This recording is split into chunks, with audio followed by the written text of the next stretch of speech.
एक बार एक जंगल में एक कौवा रहता था। एक दिन वो कौवा यात्रा कर रहा था। उसे बहुत प्यास लगी तो वो एक स्थान पर रुक गया और आसपास पानी की तलाश करने लगा, मगर उसे पानी नहीं मिला। प्यास के कारण वो बहुत कमजोर हो गया था, पर उसने हिम्मत नहीं हारी और जंगल के आसपास पानी ढूंढने लगा।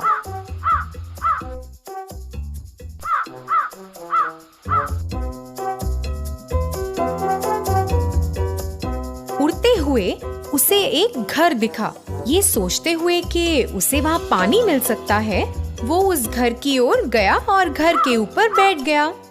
उसने घर के अंदर एक घड़ा देखा। जल्दी से वो उस घड़े के पास उड़ कर गया। उसने देखा कि उसमें बहुत ही थोड़ा पानी है।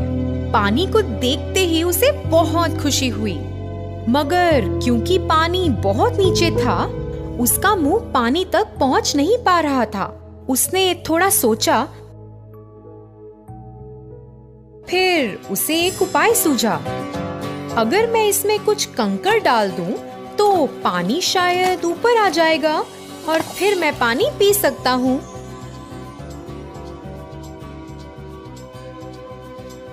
जल्द ही वो कुछ कंकड़ की तलाश में लग गया। उसे कुछ कंकड़ मिल गए। उनके पास जाकर उसने एक एक करके कंकड़ उठाने शुरू किए। फिर घड़े के पास लेकर गया और उसमें डालने लगा। पानी थोड़ा ऊपर आया, पर अभी भी वो पहुंच नहीं पा रहा था। उसने फिर भी हार नहीं मानी और एक एक करके कंकड़ उठाकर घड़े में डालने लगा। काफी समय के बाद पानी और ऊपर आया। कौवा बहुत खुश हुआ और भर के अपनी प्यास बुझाई। उसने अपने और दोस्तों को भी बुलाया। बहुत से पंछी पानी पीने आए। उन्होंने कौवे को शुक्रिया कहा और फिर वहां से उड़ गए।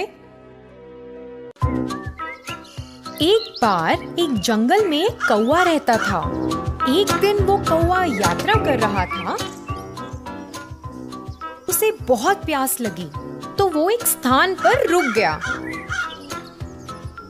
और आसपास पानी की तलाश करने लगा, मगर उसे पानी नहीं मिला। प्यास के कारण वो बहुत कमजोर हो गया था, पर उसने हिम्मत नहीं हारी और जंगल के आसपास पानी ढूंढने लगा।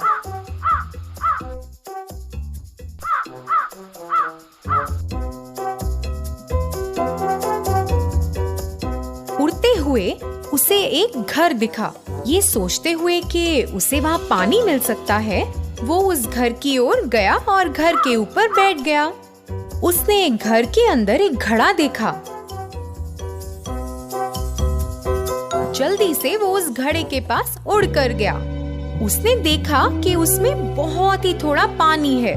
पानी को देखते ही उसे बहुत खुशी हुई, मगर क्योंकि पानी बहुत नीचे था, उसका मुंह पानी तक पहुंच नहीं पा रहा था। उसने थोड़ा सोचा,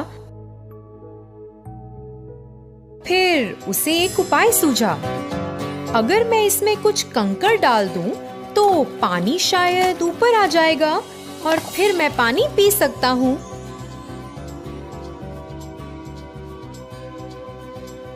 जल्द ही वो कुछ कंकड़ की तलाश में लग गया। उसे कुछ कंकड़ मिल गए। उनके पास जाकर उसने एक एक करके कंकड़ उठाने शुरू किए। फिर घड़े के पास लेकर गया और उसमें डालने लगा। पानी थोड़ा ऊपर आया, पर अभी भी वो पहुंच नहीं पा रहा था। उसने फिर भी हार नहीं मानी और एक एक करके कंकड़ उठाकर घड़े में डालने लगा। काफी समय के बाद पानी और ऊपर आया। कौवा बहुत खुश हुआ और भर के अपनी प्यास बुझाई।